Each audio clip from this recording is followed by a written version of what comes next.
मिहिर मेहर निर्देशक international theatre. मोर सौभाग्य जे आमर इंटरनेशनल थिएटर जो सुवर्ण जयंती अवसर रे आमे आज गुरु दिवस रे आम गुरु को श्रद्धांजलि जणैछु एवं तांकरी उद्देश्य रे आज रे नाटक समर्पण करुछु। नाटक शकुंतला रो प्रथम जो छपाला से 2000 मसीह सौभाग्य जे मोर 2003 रे ए नाटकटी ओडिशा साहित्य एकाडेमी द्वारा पुरस्कृत होता एवं पर पर आम ए नाटकटीर गोटे कहानी रही जोटा कि 2000 मसीह केंद्रीय संगीत नाटक एकाडेमी तरफ एक वर्कशॉप होता से नाटकटी 20-25 बही यटा को विवेचना करा एवं यही नाटकटी सेठी पठन नाटक भाव में सेठी प्रेजेंट होता। परवर्ती काल में 2004 मसीह प्रथम थर यही नाटकटी मंचस्थ है इजिट शिशर गोटे ड्रामा नेशनल ड्रामा फेस्टिवल रे। तापरे यही नाटकटी आमर ओडिशा सारा अभिनीत होईची आज पर्यंत अभिनय चली एवं दीर्घ कहतु 25 वर्ष पर यही नाटक आम आउ थे ये मनस्थ कलु करने सुवर्ण जयंती अवसर में यहाँ आम सौभाग्य जे आज दर्शक भरपूर आमर प्रेक्षालय रे आज भंजकला मंडप रे आज अनुष्ठित होउची। वास्तव में नाटकर गोटे लाइन रे कहबाकू गले वन लाइन स्टोरी स्थान काल पात्र स्थान बदली जाइछि काल बदली जाइछि पात्र किंतु सही माने रहिछन्ति। अर्थात ये कहानी होउछि शकुंतला दुष्मंतर कालिदासंकर शकुंतला दुष्मंत एवं परवर्ती जुगरे गंगाधरंकर प्रणयवल्लीर सही दुष्मंत शकुंतला एवं आजिर जो शकुंतला सही तारी उपरे पर्यवेसित ही नाटक रचना करा जाइछि। कहानी अपरिवर्तित रही पात्र सही माने किंतु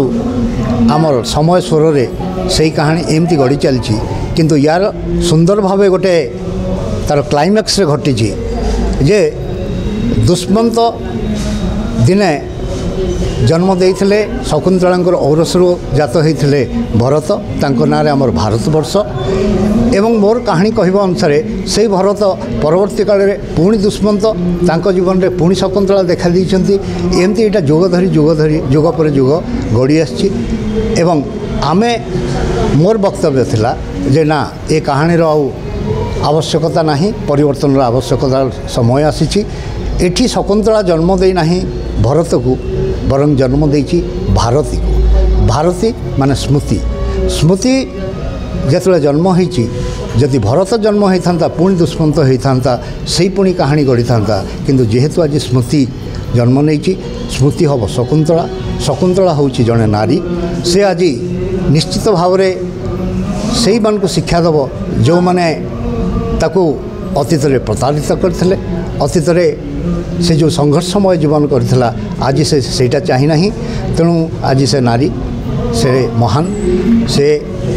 पदक्षेप नहीं नारी जागरण सृष्टि करिछि। धन्यवाद। मु इंटरनेशनल थिएटर सेक्रेटरी अच्छी सुरेश कुमार नायक। आज आमर जो शकुंतला नाटकटी एटी परिवेशन हो भंजकला मंडप रे ये एक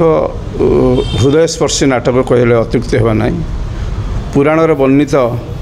जो चरित्र माने थिले वर्तमान वास्तव में भी वर्तमान से चरित्र माने एठारे यही नाटक माध्यम आम ताको परिवेशन करिछु। नाटकटी निश्चित दर्शक मान को भल पाइब एथिरे संदेह नहीं। आजिर 50तम पूर्ति उपलक्षे इंटरनेशनल थिएटर राज्यर विभिन्न जगार मध्य नाटक परिवेशन होइछि। आज भी भंजकला मंडप ए नाटक परिवेशित होउछि। गोटे कथा कहबी ये नाटक पुराण वर्णित होइथिबा से जो दुष्मंत शकुंतलार स्टोरी जहाँ थिला वास्तव क्षेत्र में आज समाज में से दुष्मंत और शकुंतला चरित्र आम मैंने करुचु ताहा ए नाटक माध्यम आम परिवेशन करुचु। आ विशेषकर धन्यवाद देवी आमर ये जो दर्शक माने आज आसी एठारे उपस्थित रही नाटकटी को मनभरी उपभोग करिसंती समस्त को मोर आंतरिक धन्यवाद सह एभली नाटक आगु को आम आहरी नुआ नुआ नाटक इंटरनेशनल थिएटर तरफ परिवेशन करूँ। आज आमर अतिथि भाव में देवप्रसाद दास से साहित्य एकाडेमी ता संगीत एकाडेमी सेक्रेटरी सी अच्छा सी आज आम मुख्य अतिथि भाव योगदान करते गौरहरी दास केंद्र साहित्य एकाडेमी पुरस्कार प्राप्त सी आमर अतिथि थे चंद्रशेखर होता विशेषकर आमर जी नाटक लिखिं शकुंतला मिहिर कुमार मेहर तांकर रचना और निर्देशना अरे से नाटकटी आज ये परिवेषण होची ये नाटक 20 वर्ष तले दीर्घ 20 वर्ष तले आम या रवींद्र मंडप में परिवेषण करूँ दीर्घ 20 वर्ष तलर नाटक आबेर नाटक भितर देखिले आपड़ जमी आज ही से नाटक अनुभव करें जे से 20 वर्ष नुहे आज ही से नाटकटा बोधे आम नुआ कर देखुचु ये नाटक ये गोटे बड़ वैशिष्ट्य अच्छी आउ नाटक विशेषकर इंटरनेशनल थिएटर जो 50तम ये जो सुवर्ण जयंती अवसर में आम शकुंतला सहित